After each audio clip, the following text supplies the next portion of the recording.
Senador, ontem o presidente da República, no final de semana, ele participou de novo dessas motociatas sem máscara, voltou a defender o voto impresso, a criticar a urna eletrônica. Na quinta-feira da semana passada, ele fez aquela famosa live em que ele dizia que ia apresentar provas de fraude nas eleições, não apresentou nada, mentiu a respeito do Supremo, do TSE, atacou o Barroso, atacou a CPI. O Procurador-Geral da República não faz nada, para quem poderia pedir uma investigação, tomar alguma providência. O presidente da Câmara, Arthur Lira, também não faz nada, está sentado lá em cima de uma pilha de impeachment. Esses ataques eles acabam enfraquecendo a democracia. A gente viu isso acontecer no ano passado lá nos Estados Unidos com o Trump. O que é possível fazer em resposta a essa tentativa do presidente, sempre mentindo sobre a urna eletrônica, atacando a CPI e enfraquecendo a democracia, senador? Bom senso, Kennedy. Eu já até falei aqui a semana passada, eu acho, é o único pessoa no mundo que ganhou uma eleição e disse que foi roubado. Eu já vi muita gente perder a eleição e disse, olha, eu fui roubado porque fizeram isso, o poder econômico foi muito forte, eu perdi porque eu não tinha dinheiro. Essas conversas nós desenvolvimos há anos como políticos. E eu já participei, como ele já participou, dos dois métodos eleitorais.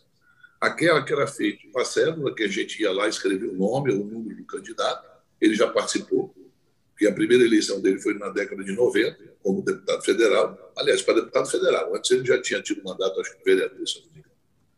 Ele participou das duas. Agora, eu, sinceramente, se eu fosse o ministro Barroso, aquele cidadão que estava ao lado dele na live, eu convidava, ou convocava como ministro do Tribunal Superior Eleitoral e dizia, olha, vem cá, está aqui o sistema, eu quero que você adultere esse sistema aqui e mostre para o Brasil como é que você vai fazer.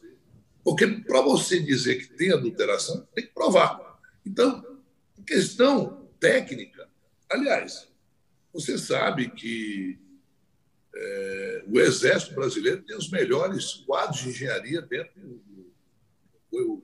Não é só chamar esse pessoal de tecnologia.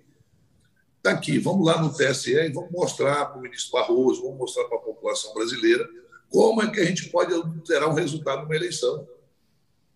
Simples. Né? Para que pessoas... É isso que está. A mesma coisa aconteceu no tratamento precoce, na cloroquina, quando ele ia e mostrava aquele negócio e o pessoal vendia isso com a anuência das plataformas, YouTube, Instagram, Facebook e outras plataformas. Porque se não fosse essas plataformas, tivesse na hora brecado isso, nós não teríamos chegado, não chegamos em relação a esse tratamento precoce, é um tratamento. A questão da urna, ele está levando, ele está fazendo o mesmo método para induzir a população. O senador, por exemplo, essas manifestações que a gente até mostrou a imagem que o Kennedy falou, né? Elas foram registradas em 23 capitais brasileiras, né? Em alguns lugares era um público pequeno, outros um pouco maior. O presidente Jair Bolsonaro ainda tem um apoio da população e ele levanta essa questão do voto impresso. Todo mundo fala que isso é meio fora do óbvio, né? Porque assim, o voto já é auditável, né? Há a impressão do relatório de cada urna, ou seja, todos os técnicos já falaram sobre isso, vários partidos falaram sobre isso, o presidente fica falando isso, e uma parte da população ainda apoia. Como é que o senhor vê essa força de Bolsonaro ainda, né? A força de Bolsonaro após essas manifestações? Você tem que fazer uma análise mais profunda do quadro político. Se você puder, eu vou te dar aqui uma análise simples. Você tem 25% da direita e parcela muito grande de evangélicos que apoiam o presidente Bolsonaro. Isso dá em torno de 25%, 27% da população brasileira, que vão estar onde ele estiver. Ele pode fazer o que quiser, que essas pessoas estarão ao lado dele. Não tenha dúvida. Ele não ganha eleição em cima de uma proposta para o Brasil. Ele ganha eleição em cima de um discurso que ele não cumpriu absolutamente nada desde quando assumiu esse governo. Nem na área de segurança, nem na área de saúde, nem na área de infraestrutura. Defendia a não privatização de algumas questões essenciais para o Brasil, e o governo dele apoia isso. A economia não vai bem, nós temos em torno de 15 milhões de brasileiros desempregados diretamente, são agora fora uma sociedade hoje com uma distribuição de renda muito ruim, pessoas passando necessidade de fato, né? Nós nunca vimos aqui no meu estado mesmo, eu já governei o estado e sei que a situação de muitos brasileiros aqui hoje é uma situação bem diferente de que era anos atrás. Então, você tem uma série de questões que o governo dele não cumpre, mas ele tem algumas bandeiras que as pessoas defendem, e uma delas é essa. Ele usa uma bandeira muito forte em relação a essa questão para dar um subsídio para essas pessoas que o defendem fazer um discurso.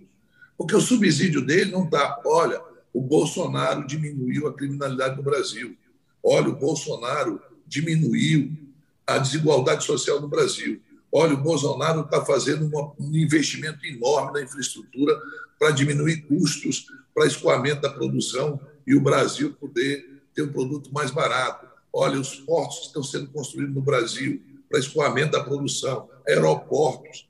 Então, você não tem logística, você não tem infraestrutura, você não tem... Na saúde, então, nem vamos falar. A administração do general Pazuello foi um caos. Então, ele tem que dar alguma coisa para esse pessoal ainda continuar ao lado dele. Eu queria mesmo que essas pessoas estivessem na rua dizendo, olha, Bolsonaro está fazendo o maior governo da história brasileira. Ele é o novo Juscelino Kubitschek. Ele é a pessoa que está pensando o Brasil de uma forma macro. Não, é tudo micro, é tudo pontual e sem nenhum benefício à atividade fim. Ninguém pode estar satisfeito com o número de desempregados. Ninguém pode estar em plena pandemia. O número de homicídios no Brasil cresceu. O número de homicídios cresceu. No Rio de Janeiro, eu estava lendo ontem, morreu mais policiais. Veja bem, que é um setor que apoia ele. Mais policiais militares morreram pelo Covid do que no enfrentamento à criminalidade. Então, nós estamos vendo, família e quem sempre você tem que dar um discurso para quem lhe apoia. Então, no primeiro momento, era a questão do tratamento precoce, imunização de rebanho. Olha, tem que abrir o comércio. Você viu manifestações para abertura do comércio. Aqui mesmo no Amazonas, o governador cedeu a isso e deu no que deu em janeiro. Se não tivesse cedido, talvez nós teríamos salvo vidas, tá certo? Eu não posso afirmar, porque você não tem como mensurar isso. Você faz uma análise sobre isso. Agora, na questão política, o Bolsonaro sempre vai ter um terço do lado dele. É aquelas pessoas que estavam a vida toda ali recolhida, é um terço dessa população.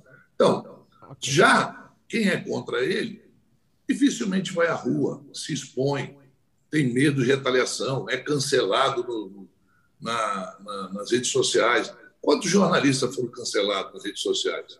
Qual é a forma de tratamento?